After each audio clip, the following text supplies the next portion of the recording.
I was living happily with a good income.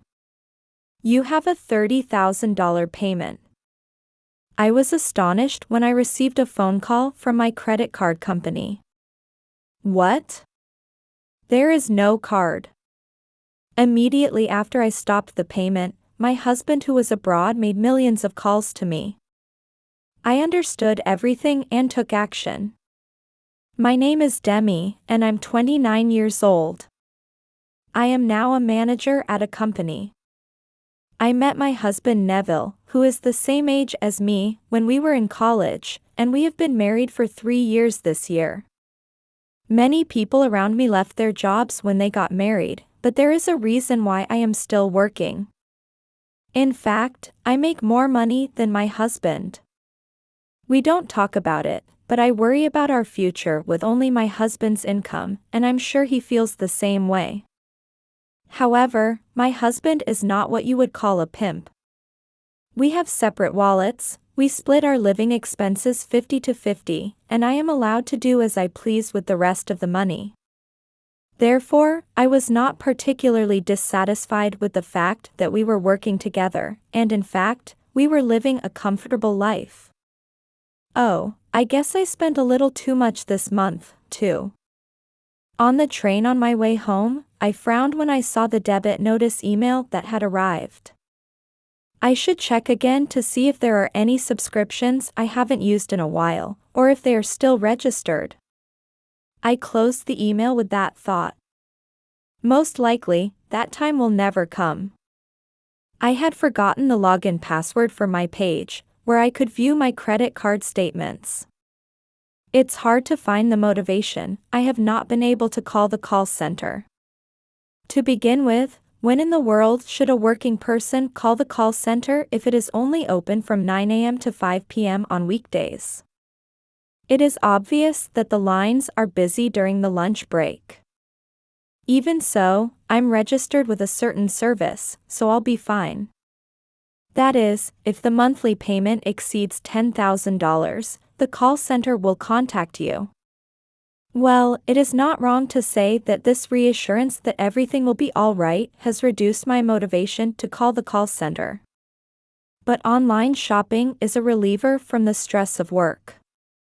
When I opened the delivery box and saw the parcel, I felt better. But it was only for that moment. I'm home. I opened the door to the living room and my mood plummeted like a roller coaster. Socks on the flooring, empty cans on the table. On the sofa was a phone and a sweatshirt. No, my husband in a sweatshirt.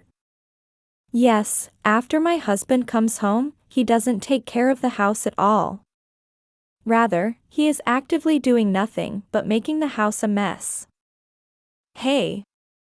Socks. Empty cans. I say toward the sofa, and this is what I get. Oh, it's just a little something to put in the washing machine and the trash. You don't have to be so angry. You may just do it. It's so just, you could just do it. If you're home early, why don't you do something like clean the house or prepare my dinner? When I sigh and say, he said next. I come home tired.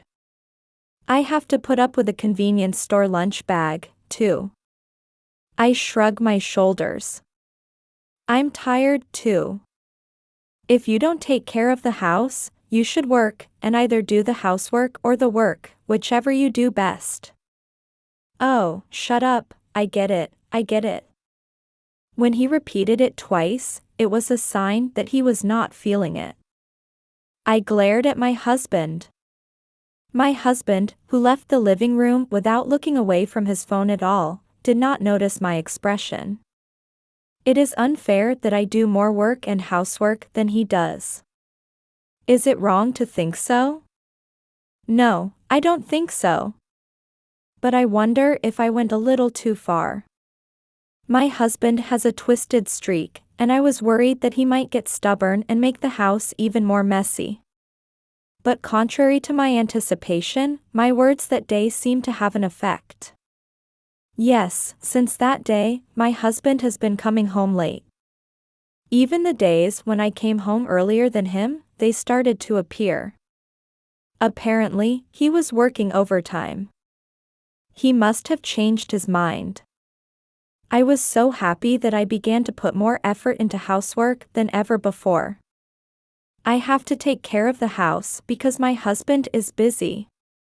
Yes, it never occurred to me at the time that my husband was spending his time doing that. Yes, Neville's room. I guess he hasn't cleaned it for a while. I came home earlier than my husband that day and stepped into his room for the first time in a while. As expected, there were empty cans and plastic bottles strewn about. Throw this stuff away, oh, even on the bed. Then I looked into the bed and noticed. What's this? There was a gift-wrapped package there. I couldn't see it clearly, so I shined a light on it and saw that it was a bag of my favorite brand. Oh, could it be my birthday present? Yes, I had a birthday coming up just the following week. I winced, but decided to pretend I hadn't noticed the package and leave it alone. But on my long-awaited birthday, I never received the package. Hey, do you know what day it is today? Oh, it's your birthday, right? Yes, did you forget? No, I remembered. Don't you have anything to celebrate? I gave it to you last year, didn't I? What? You did? I mean, you're old enough to be celebrated. My husband spat that out without a care in the world and went into his room. What do you mean? Then, that package? From that day on, I had been feeling something like uneasiness. It was just then that something happened. My husband suddenly said something like this. I'm going on an overseas business trip next week. What? An overseas business trip? I couldn't help but raise my voice. I don't remember your company being like that. You've never taken an overseas business trip, let alone a domestic one, have you? Then my husband said, I've been doing well lately, and that's why they gave me this assignment. Oh, really? If I had not seen the package, I would have believed him. But at that time, I could not accept my husband's words. On the day of his business trip, after seeing him off early in the morning, I entered his room with trepidation. Then, I looked under the bed. There was no parcel there. I knew it, this is not an overseas business trip, right? With this feeling in my heart, I managed to drag my heavy body to work. However, I was still in no condition to get any work done.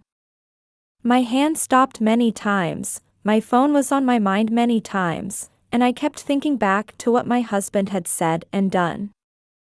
Demi, are you okay? What? You look like your mind is not in your body today? Oh, yes, I just didn't get enough sleep. As I was making some harmless excuse, my phone suddenly started shaking. A strange number was displayed on the display. Normally I would not answer a call from an unknown number, but I had a bad feeling about this and picked up my phone. Sorry, I have to leave for a while. Yes, ma'am. I went out into the hallway and pressed the answer button. It was the call center. I was thinking, oh no. It's not my husband, and oh, just as well, I need to disclose my password, and all sorts of other things were going through my mind at once.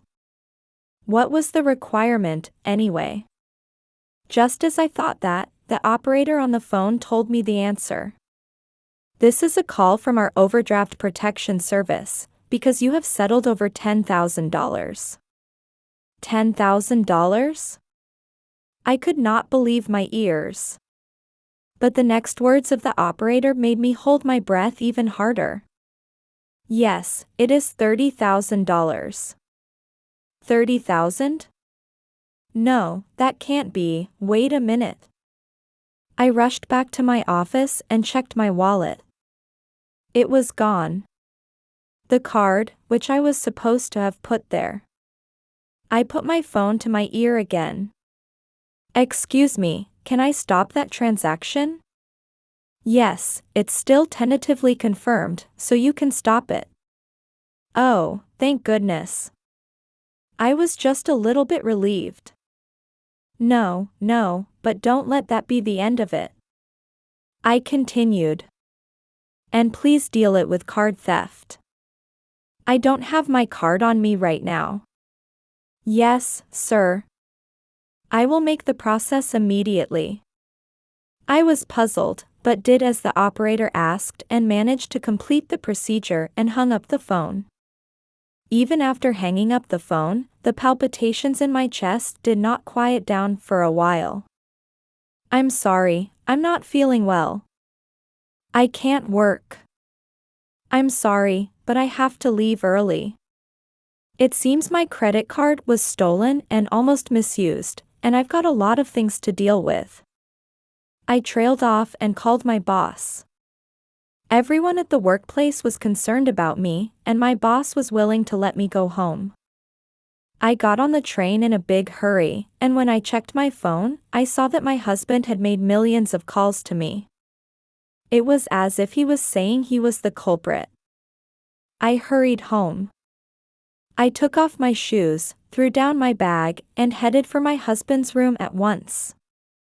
I opened his computer, which was on his desk, and checked the search history. My eyes widened at the top of the list. Luxury cruises and travel packages for couples? I wasn't invited to such a thing. I checked the destination and was convinced. It was the business trip my husband had mentioned. No, he couldn't call it a business trip anymore. I went through my email history. There it is, this is it. The passenger's name is listed there. Serena? Who the hell is this woman? I was about to smash the keyboard in anger, but I crudely examined what I thought might be evidence. While I was checking, my phone wouldn't stop ringing. Oh my God, shut up. Oh, yes, and while I'm at it, I'll use the password I got from the call center earlier to check my credit card usage history. I accessed my page and browsed my usage history. What is this? As I scrolled through, my mouth opened vertically more and more. There was a payment that I didn't remember. Then it was the payment for that brand bag. Oh yes, it's all connected. In short, Neville used my credit card to pay off his mistress named Serena, and even went on an overseas trip disguised as a business trip. Boo boo boo. No, I want to boo boo. I finally picked up my phone vigorously after several incoming calls. What? Over and over again. You finally picked up. The credit card isn't working. My husband was still talking about the card as soon as he opened his mouth. Whose? I asked him directly, and he mumbled. You ask whose? Absolutely. I don't have a credit card. In other words, you stole my credit card, didn't you? My husband became impatient at my words. No. It's not fair to call it theft. I just borrowed it. It's more convenient than cash when you're abroad. I use it for all kinds of things on business trips. Business trips. That's right. What if it interferes with my work? I said to my husband, who was deliberately trying to make it look like a business trip. What about a luxury cruise? What? Why do you ask that? Well, that's business entertainment. Entertainment for Serena? Why are you talking about Serena? Was she pleased with the brand bag? What are you talking about? You just called Serena in a friendly way, didn't you? And you're still going to pretend like you don't know her? What are you talking about? I know everything. I know that you went on a luxury cruise, that you went on a travel package for couples, that you tried to spend $30,000 there, and that you have been paying Serena a lot of money using my credit card. When I said this, my husband repeated twice, as if for some reason he had reopened the situation. I understand. I understand. I admit to cheating. I apologize. So please, activate the credit card. Otherwise, I can't go home. What's with that attitude? Do you think that just admitting and apologizing will make it go away? Please live in your resort for the rest of your life. Nah. I hung up the phone, ignoring my husband who was about to say something. The phone immediately started booing and booing again. It was so loud that it was driving me crazy, so I blocked the call at last. The return flight mentioned in the email was noon 3 days later. I immediately contacted the company and made up my mind to get everything done in those 3 days. For starters, I had to pull all of my belongings out of the house. Then, the second day. On this day, I took the divorce papers and my husband's computer to my parents-in-law to tell them what happened. My in-laws were furious when they saw my story and all the evidence. They apologized and promised me a divorce, $13,000 in alimony, and a refund of what he had spent. Then, in no time, it was the day my husband returned home. In the early evening, I received a call from my parents-in-law, informing me that our divorce papers had been safely accepted. To my surprise, my ex-husband had really taken no money except for the credit card, and the $30,000 had been replaced by the woman. Of course, the woman was furious and changed the ticket without permission before the return date and went back home ahead of him. I thought to myself why she didn't just take my ex-husband's ticket and passport and go back home. I was listening to the story thinking that. When my ex-husband returned home, he found that my belongings at home had been emptied out and my phone could not be connected, so he rushed to my parents-in-law. There he was severely reprimanded and made to write divorce papers. Incidentally, the woman is now also demanding a refund of $30,000, and the ex-husband is now rolling his eyes up into his head. His parents paid the money back once, but until he pays back the full amount, he is forced to live like a junior high school student with a 200 hours curfew under their supervision. After hearing from my in-laws what had happened and their contact information, I finally filed a $9,000 claim against the unfaithful woman and put the matter to end. When I returned to work the next day, many of my seniors and juniors at work were concerned and called me. "Demi, are you all right?" "If it's all right with me, I'll listen to the story." "Thank you. I am grateful to be working in such a warm company. I'll buy you a drink once in a while. Let's go out for a drink." "It's a bitching contest." "Really? Thank you." And I poured all the past, along with the beer, into the depths of my memory. It's so good. It looks like nothing but good things are going to happen from here on out. Yes, that's right, Demi.